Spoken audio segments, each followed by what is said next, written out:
যদি সফল হতে চায় তাহলে সফলতার জন্য এই আয়াতে আল্লাহ রাব্বুল আলামিন যে বিষয়গুলো উল্লেখ করেছেন তা আমাদের জীবনে বাস্তবায়ন ঘটাতে হবে। সবাই সফল হতে চাই, আমরা কৃতকার্য হতে চাই, আমরা লাভবান হতে চাই, সব ধরনের পরাজয়ের গ্লানি থেকে সম্পূর্ণরূপে মুক্ত থাকতে চাই, তাই না? সফলতা বলতে কি বুঝি আমরা? আজকে কেউ মনে করছে কোনো ক্ষমতা দখল করলে সফল হওয়া, কেউ শিল্পপতি পুঁজিপতি হলেই সফল, কেউ নিজে হয়তো বড় কোনো একটা পদ পেয়েছে সফল, কারো বাচ্চা যদি জাজ ব্যারিস্টার আর কিছু হয় তাহলে সফল। বিভিন্ন জনে বিভিন্নটাকে সফলতার মানদণ্ড মনে করছে, কিন্তু আসলে আমরা যেগুলোকে সফলতার মানদণ্ড হিসেবে গ্রহণ করেছি এটা কি ঠিক?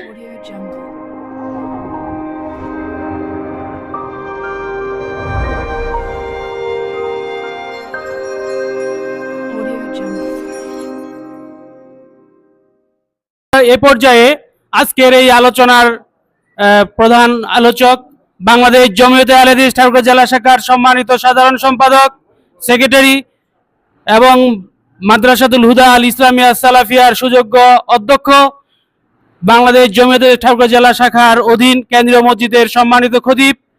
এবার আলোচনা রাখছেন শাইখ আসাদুল্লাহ খান গালিব মাদানী হাফিজাহুল্লাহ। শাইখকে তার মূল্যবান বক্তব্য রাখার জন্য বিনীত অনুরোধ জানাচ্ছি। আসসালামু আলাইকুম ওয়া রাহমাতুল্লাহি ওয়া বারাকাতুহু। ইন্নাল হামদালিল্লাহি নাহমাদুহু ওয়া নাস্তাঈনুহু ওয়া নাস্তাগফিরুহু ওয়া নাউযু বিল্লাহি মিন শুরুরি আনফুসিনা ওয়া মিন সাইয়্যাতি আ'মালিনা। মান ইয়াহদিহিল্লাহু ফালা মুদিল্লা লাহু ওয়া মান ইউদ্লিল ফালা হাদিয়া লাহু ওয়া আশহাদু আন লা ইলাহা ইল্লাল্লাহু ওয়াহদাহু লা শারীকা লাহু وأشهد أن محمدا عبده ورسوله. أما بعد فأعوذ بالله من الشيطان الرجيم. بسم الله الرحمن الرحيم. ومن يطع الله ورسوله ويخشى الله ويتقه فأولئك هم الفائزون. শুরুতেই কৃতজ্ঞতা প্রকাশ করছি, শুকর আদা করছি সেই মহান রব্বুল আলামিনের, যার বিশেষ দয়া ও অনুকম্পাতে আমরা তার কিছু গোলাম পৃথিবীর শ্রেষ্ঠতম জায়গা মসজিদে একত্রিত হয়ে আসরের সালাত থেকে শুরু করে দীর্ঘ সময় ধরে দিনী আলোচনা করার এবং শোনার সুযোগ পেয়েছি। যে আল্লাহ বিশেষ দয়া করে আজকের এই প্রোগ্রামের জন্য আমাদের কবুল করেছেন, শুরুতেই তার শুকর আদা করছি আলহামদুলিল্লাহ। সালাত ও সালাম বর্ষিত হোক পৃথিবীর সর্বশ্রেষ্ঠ মহামানব রাহমাতাল লিল আলামিন মুহাম্মাদুর রাসূলুল্লাহ সাল্লাল্লাহু আলাইহি ওয়াসাল্লামের উপরে। অতঃপর শুরুতেই আজকের এই সভার সম্মানিত সভাপতি, ঠাকুরগাঁও জেলা জমিয়তে আহলুল হাদিস এর সভাপতি, জমিয়তের বিভিন্ন এলাকা বা বিভিন্ন পর্যায়ের দায়িত্বশীল বৃন্দ এবং উপস্থিত দিনদার ভাইদের সবাইকে আন্তরিক অভিনন্দন জানিয়ে আমার সংক্ষিপ্ত কথা শুরু করতে যাচ্ছি। সময় একেবারেই নেই, আমার পরে জেলা জমিয়ত সভাপতি কথা বলবেন আর এই প্রোগ্রামের সভাপতিও কথা বলবেন, তাই কথা বলার মতো বিষয় ভিত্তিক আলোচনা করার কোনো সুযোগ নেই। সংক্ষেপে কয়েকটি কথা বলে শেষ করব ইনশাআল্লাহ। আপনারা দীর্ঘক্ষণ ধরে বসে আছেন, অনেক কষ্ট হচ্ছে তাই না? কেমন আছেন আপনারা? আল্লাহ আপনাদেরকে সুস্থ রাখুন, দিনের উপর অটল অবিচল রাখুন, আমিন আল্লাহুম্মা আমিন।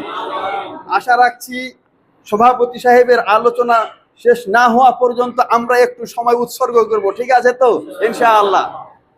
আমি কোরআনুল কারীমে সূরাতুন নূর থেকে একটা আয়াত উল্লেখ করেছি।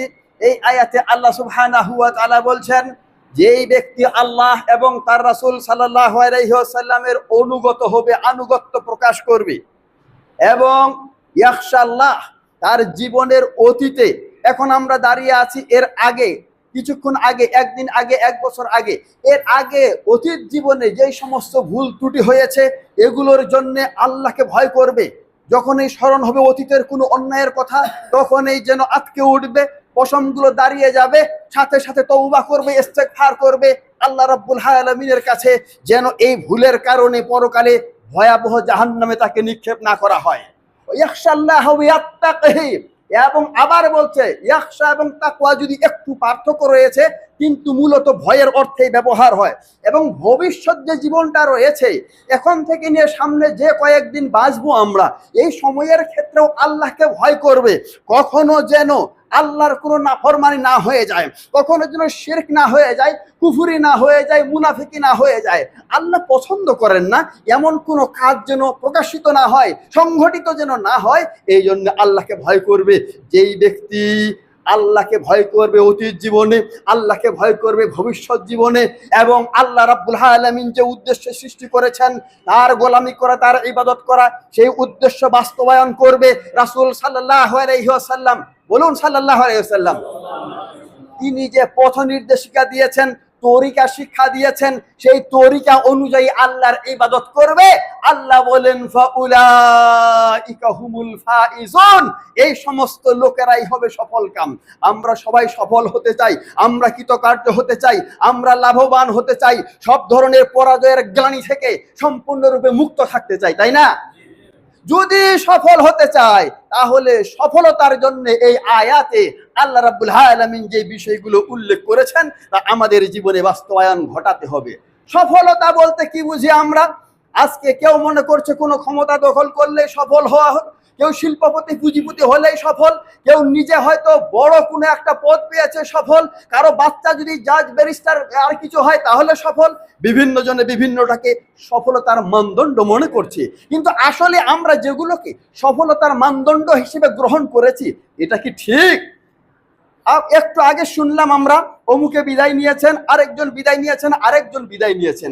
আমরা এখানে এসেছি, ফিরে যেতে পারবো কিনা তাও জানি না, কখন বিদায় নিতে হবে তাও জানি না। একজন বিদায় নিয়ে চলে গেলে কখনো আর এই দুনিয়াতে ফিরে আসছে না, অনন্তকালের এক জীবনে চলে যাচ্ছে।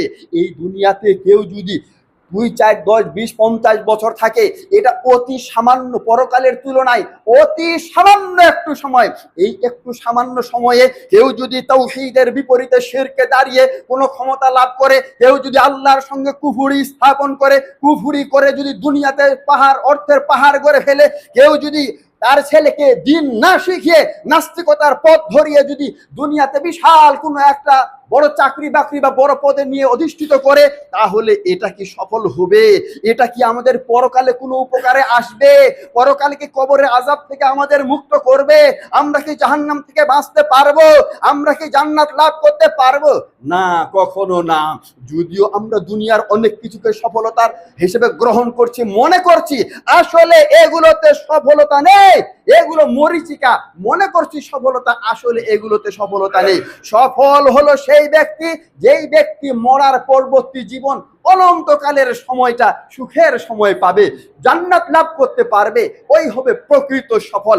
এই জন্যে আমাদের খেয়াল করতে হবে, দুনিয়াতে সফলতার রাস্তা বিভিন্ন জনে দেখায়, সফলতার পথ ধরে কেউ হয়তো ক্ষমতা অর্জন করবে, কেউ হয়তো মন্ত্রী হতে পারে, এমপি হতে পারে, আবার কেউ বড় কোনো এমনি চাকরি বাকরি পেতে পারে, অনেক সম্পদ অর্জন করতে পারে, কিন্তু এটাই সফলতা না। এই জন্যই আল্লাহ রাসূল সাল্লাল্লাহু আলাইহি ওয়াসাল্লাম সহিহ বুখারীতে এসেছে, আব্দুল্লাহ বিন ওমর রাদিয়াল্লাহু আনহুর কাঁধ ধরে বলছেন, কুন ফিদ দুনিয়া কান্নাকা গরীবুন আও আবির সাবিল। হে আব্দুল্লাহ, তুমি দুনিয়াতে এমন জীবন যাপন করো যেন তুমি একজন অপরিচিত লোক, মুসাফির লোক, তুমি যেন একজন দরিদ্র মানুষ। তুমি যখন সকাল করবে তখন বিকালে কি হবে কি না হবে ওই জন্য পেরেশানিতে থাকিও না। বিকাল পর্যন্ত বাঁচবে কিনা তুমি জানো না, যদি বিকালে উপনীত হও সকালে কি হবে এই দুশ্চিন্তায় ভোগিও না। সকাল থেকে বাঁচবে কিনা তুমি বলতে পারো না। তার মানে আল্লাহ রাসূল সাল্লাল্লাহু আলাইহি ওয়াসাল্লাম আমাদেরকে দিক নির্দেশনা দিচ্ছেন, দুনিয়ার কোনো কিছু লক্ষ্য অর্জনের জন্য আমরা যেন পরকাল কখনো হাতছাড়া না করি, জান্নাত যেন হারিয়ে না যায়, এমন প্রস্তুতি গ্রহণ করতে হবে, এমন ঈমান ও আকীদা আমাদের থাকতে হবে। তাই তো বিশ্বনবী মুহাম্মদুর রাসূলুল্লাহ সাল্লাল্লাহু আলাইহি ওয়াসাল্লাম নবুয়ত পাওয়ার পরে 13টি বছর শুধু মানুষকে এই শিক্ষাই দিলেন, আল্লাহ এক অদ্বিতীয় সর্বময় ক্ষমতার অধিকারী হলেন আল্লাহ। ওই আল্লাহর হাতে ক্ষমতা, তার হাতে ইজ্জত, তার হাতে রিজিক, তার হাতে মান সম্মান, সবকিছু। তোমরা যদি পেতে চাও ওই এক আল্লাহকে মনে প্রাণে গ্রহণ করো, ওই এক আল্লাহর আদেশগুলোকে তোমাদের জীবনে প্রতিফলন ঘটাও। আল্লাহ রাসূল এই শিক্ষাই দিলেন, পরকালের কথা শিক্ষা দিচ্ছেন, পরকালের জাহান্নামের কথা তুলে ধরছেন, জান্নাতের লোভনীয় জিনিসগুলো তুলে ধরছেন, আর এক আল্লাহর দাওয়াত দিয়ে যাচ্ছেন। 13টি বছর এই দাওয়াতে কাটিয়ে দিলেন। তার মানে তিনি চাচ্ছেন যে দুনিয়ার কয়েকটা দিন যদি কেউ কষ্টে থাকে অতিক্রম করে, একজন দরিদ্র একজন ফকির যদি হয়, এরও দুনিয়ার জীবন অতিক্রম করবে, কিন্তু এরপরে আর যে শেষ নেই, মরার পরে অনন্তকালের জীবন, সেই জীবনটাতে যেন জাহান্নামের আগুনে জ্বলে পুড়ে ভস্মীভূত না হতে হয়, ওইখানে যেন কাতরাতে না হয়, চিল্লাতে না হয়, ওই জীবন থেকে মুক্ত করার জন্য তিনি চেষ্টা করছেন আর মানুষদেরকে ওই শিক্ষাটাই দিচ্ছেন। মানুষ যেন দুনিয়ামুখী হয়ে অশান্তি তৈরি না করে। আমরা বর্তমানে যে প্রেক্ষাপটে বসবাস করছি, কালাতিপাত করছি, দেখা যায় রাজনৈতিক অস্থিরতা, বিভিন্ন দলাদলি, মারামারি আর দুর্নীতিতে ভরে গেছে অফিসার আদালত, কোনো জায়গায় ইনসাফ নাই, আদল নাই, শুধু অশান্তি আর অশান্তির আগুন যেন দাউ দাউ করে জ্বলে উঠছে সব জায়গাতে। কোথায় বাঁচবেন, কোথায় আশ্রয় নিবেন এমন যেন জায়গা নেই। তার কারণ কি?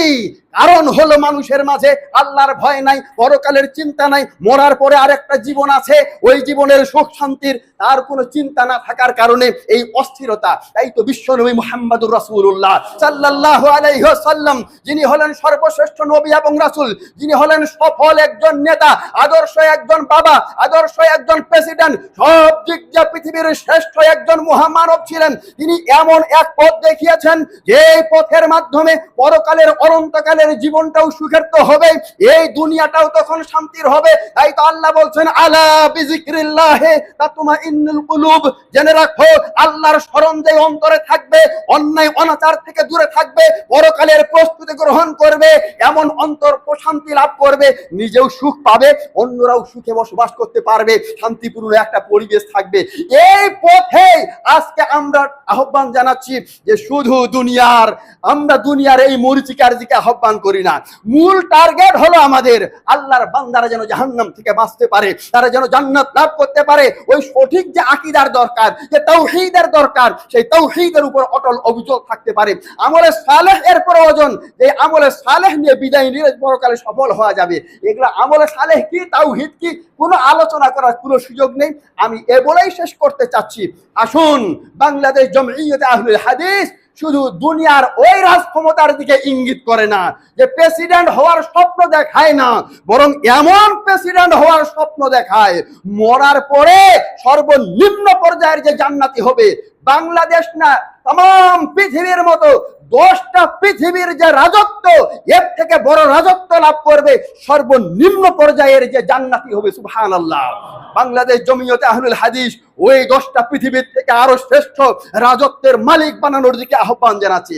যখন মানুষেরা ওই রাজত্ব লাভের জন্য কাজ করবে, তখন দুনিয়ার জীবনটাতে এমনি শান্তি প্রতিষ্ঠিত হবে, একজন আরেকজনের রক্ষক হবে, একজন আরেকজনের কল্যাণে কাজ করবে, শান্তি প্রতিষ্ঠিত হবে। ভাইয়েরা আমার, আমরা কখন দুনিয়া থেকে চলে যাব কেউ জানি না। তাই একটু নিজের ভুলগুলো শুধরে নেওয়ার চেষ্টা করি, নিজেরা বাঁচার জন্য চেষ্টা করি। আমাদের ছেলেরা আছে সালাত পড়ে না, অনেকেই এলোমেলো, কেউ নেশাগ্রস্ত হচ্ছে, ছেলেদেরকে বাঁচানোর চেষ্টা করি। তাই আমাদের যুবক ভাইরা, সুব্বানেরা কাজ করছে, তাদের সঙ্গে ওদের একটা সম্পর্ক স্থাপনের চেষ্টা করি, ভালোর সংস্পর্শে থেকে ভালো হওয়ার সুযোগ পাবে। পাশাপাশি আমাদের মা বোনেরা আছে, বাড়িটাতে ঠিক লাগবে না, বাড়িটাতে যদি এলোমেলো থাকে আপনি শান্তি খুঁজে পাবেন না। বাড়িতে যদি আল্লাহর ভয় থাকে, আল্লাহর রেজামন্দির চিন্তা থাকে, দেখবেন বাড়ির ভিতর যেন একটা জান্নাতি পরিবেশ থাকবে।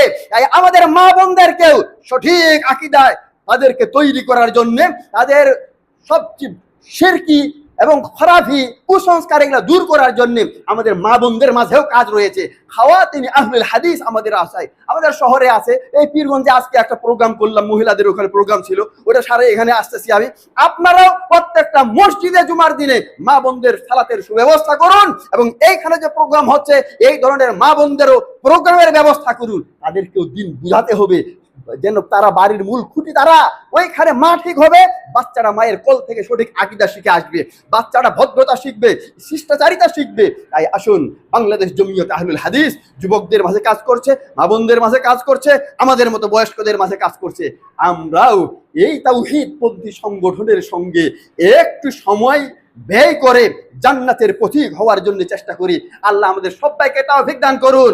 আমিন, আল্লাহুম্মা আমিন। সুবহানাকাল্লাহুম্মা বিহামদিকা আশহাদু আল্লা ইলাহা ইল্লা আনতা আস্তাগফিরুকা ওয়া আতুবু ইলাইক। আসসালামু আলাইকুম ওয়া রাহমাতুল্লাহি ওয়া বারাকাতুহু।